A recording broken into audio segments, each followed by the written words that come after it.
Media మిత్రులకు నమస్కారం.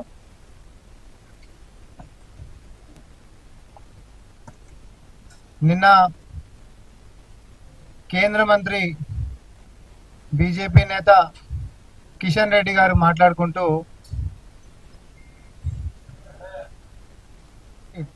ఇట్లా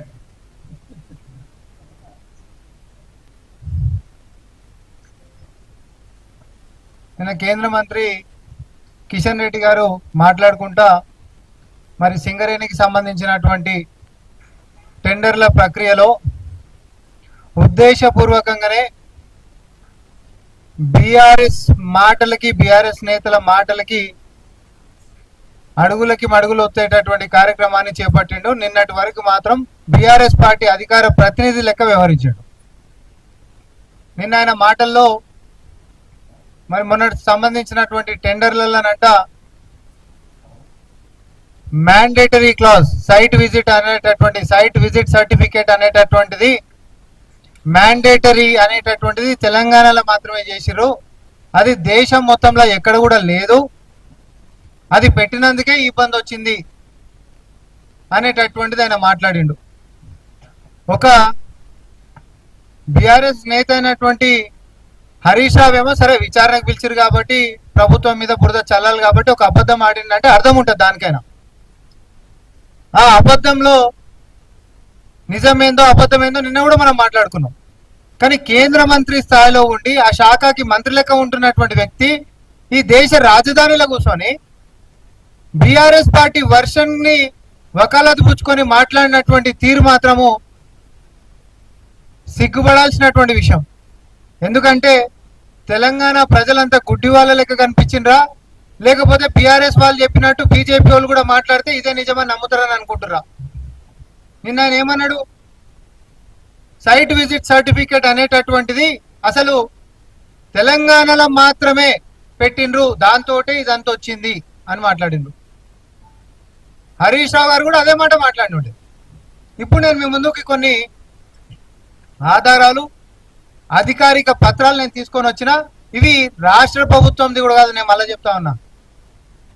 సిఎంపిడిఐ central mine planning and design institute limited, ఇదేంటిదండి? Subsidiary of coal India limited, కేంద్ర ప్రభుత్వం పరిధిలో ఉండేటటువంటి కోల్ ఇండియా లిమిటెడ్ కింద ఉండేటటువంటి సబ్సిడరీ అయినటువంటి సిఎంపిడిఐ, ఇది సింగరేణికి సంబంధించినటువంటి టెండర్ ప్రక్రియలో ఉండేటటువంటి విధానాలని చెప్పేటటువంటి పుస్తకం. కేంద్ర ప్రభుత్వము సింగరేణి టెండర్లకి సంబంధించినటువంటి నిబంధనలు పెట్టినటువంటి పుస్తకము. ఈ పుస్తకంలో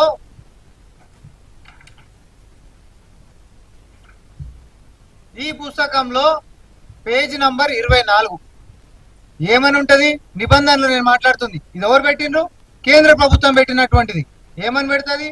site visit is mandatory and the bidders are required to upload a certificate issued by the in-charge officer of site stating that the firm had visited the site. మా స్వీయ కవిత్వమా? తెలంగాణ ప్రభుత్వం సొంతంగా కల్పించుకొని రాసిందా? ఇంత పచ్చి అబద్ధానికి ఎందుకు తెగబడ్డారు కిషన్ రెడ్డి గారు? అధికారికంగా మీడియా ముందుకు వచ్చి పచ్చి అబద్ధాలు, మీరు ఆ శాఖకు మంత్రులై ఉండి ఇంత పచ్చి అబద్ధం, అది ఈరోజు కాస్త పేపర్లలోకి వచ్చేసరికి ఇట్లయింది. ఎందుకంటే ఒక కేంద్ర మంత్రి మాట్లాడినప్పుడు దానికి ఒక శాంక్టిటీ ఉంటుంది. మేమంతా మ్యాండేటరీ నిబంధన పెట్టినందుకు సైట్ విజిట్ది, అందుకనే అది సరి కాలేదు, మంచి కాలేదు అని చెప్పిండు ఈరోజు వచ్చినటువంటి పేపర్లలో ఆయన నిన్న చెప్పినటువంటి అబద్ధానికి. అయితే నిబంధన పెట్టినటువంటి అంశాన్ని నేను చూపించిన పుస్తకం. ఆయన ఏమన్నాడు? దేశంలో ఎక్కడ కూడా లేదన్నాడు. మరి గుజరాత్ అయితే భారతదేశంలో ఉందని నేను అనుకుంటున్నా, కిషన్ రెడ్డి గారు అనుకుంటారా లేదా నాకు తెలియదు. ఎందుకంటే ఒక అంశం మీద కాదు, Gujarat industries power company limited same నిబంధన ఏది? సైట్ విజిట్ కి సంబంధించినటువంటిది ఖచ్చితంగా పోవాల్సిందే, ఖచ్చితంగా పోయినటువంటి దాన్ని అక్నాలెడ్జ్ చేస్తూ అధికారి సంతకం పెట్టాల్సిందే. ఈ నిబంధన తెలంగాణలో కొత్తగా పుట్టించినటువంటిది కాదు. ఇది మీరు కేంద్రం కేంచి సింగరేణికి ఇచ్చినటువంటి దాని లెక్కనే ఇతర రాష్ట్రాలైనటువంటి ప్రధానమంత్రి గారి సొంత రాష్ట్రమైనటువంటి గుజరాత్ లో కూడా ఉన్నటువంటిదే. నేను దానికి అఫీషియల్ అక్కడోళ్ళవే కాగితాలు చూపిస్తున్నా, ఇవి ఇక్కడ కాగితాలు కావు. మరి వీటికి కూడా మీరు జవాబులు చెప్పండి. ఇవన్నీ అంశాలను పక్కన పెట్టి ఆయనకు అంత నాలెడ్జ్ ఉండి కూడా మరి అబద్ధం ఎందుకు చెప్పిండు అనేది మాత్రమే నాకు కావాలి. తెలంగాణలో కూడా ఇది మొదటిసారి అని చెప్పి అన్నాడు కదా, నిన్న కూడా ప్రెస్ మీట్ లో మనం మాట్లాడుకున్నాం. ఇది మొదటిసారి ఎట్లయితుందండి? ఇందాక నిబంధనలు చెప్పినటువంటి ఒక పుస్తకం 2018 ఎప్పుడు వచ్చింది? ఇది 2018 పుస్తకం. దీని మీద జూమ్ చేయండి, ఇది సంవత్సరం కూడా కనిపిస్తుంది. మళ్ళీ ఏదో రామ్మోహన్ రెడ్డి కనిపి కూడా చూపించిందంటారు. నవంబర్ 2018. ఈ నవంబర్ 2018 తర్వాత సింగరేణిలో ఇచ్చినటువంటి టెండర్లలో కూడా మన సింగరేణిలో జరిగినటువంటి టెండర్లలో ఇగో 24 నవంబర్ 2018 నాడు క్లోజ్ చేసినటువంటి టెండర్లలో కూడా నిబంధన site visit is mandatory and the bidders are required to same. వాళ్ళు పెట్టినటువంటి నిబంధనని పాటించుకుంటా సింగరేణిలు ఇచ్చినటువంటి టెండర్లు. ఇది 2018 సంవత్సరం అని చెప్తా ఉన్నా. ఇప్పుడు నేను కిషన్ రెడ్డి గారిని అడుగుతా ఉన్నా, కొత్తగా తెలంగాణ ప్రభుత్వమే కనిపెట్టిందని చెప్పినటువంటి అబద్ధం ఎవరి కోసం చెప్పిండ్రు? బీఆర్ఎస్ ని కాపాడేటటువంటి ఇంతటి ప్రయత్నం దేనికోసం చేస్తా ఉన్నారు?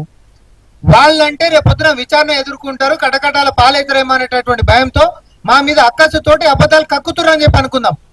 కానీ మీరు ఈ అబద్ధాలు ఎందుకు చెప్పిర్రు అంటే కారణాలు నేను చెప్తా.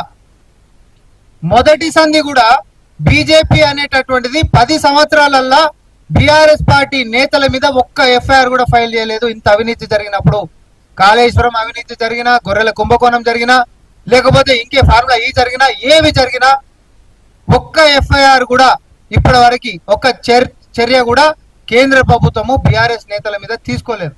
కానీ ప్రజాప్రభుత్వం వచ్చిన తర్వాత రేవంత్ రెడ్డి గారి నాయకత్వంలో ముఖ్యమంత్రి వర్యులు విచారణకు ఆదేశించినటువంటి దాని తర్వాత అతి పెద్ద కుంభకోణం అయినటువంటి కాళేశ్వరం మొత్తం కూడా దాని మీద కమిషన్ వేసి రిపోర్ట్ తెప్పించుకున్న తర్వాత రేవంత్ రెడ్డి గారికి తర్వాత బీఆర్ఎస్ పార్టీ నేతలకి ముడిపెట్టేసి వీళ్ళంతా ఒకటైపోతారు కాబట్టే చర్యలు తీసుకుంటలేరు, మీకు దమ్ము ధైర్యం ఉంటే కాళేశ్వరం విచారణ అనేటటువంటి సిబిఐకి ఇవ్వాలి అని చెప్పి అప్పుడు మరి ఈ ప్రభుత్వం మీద చేసినటువంటి ఒత్తిడి మీ అందరికీ తెలుసు.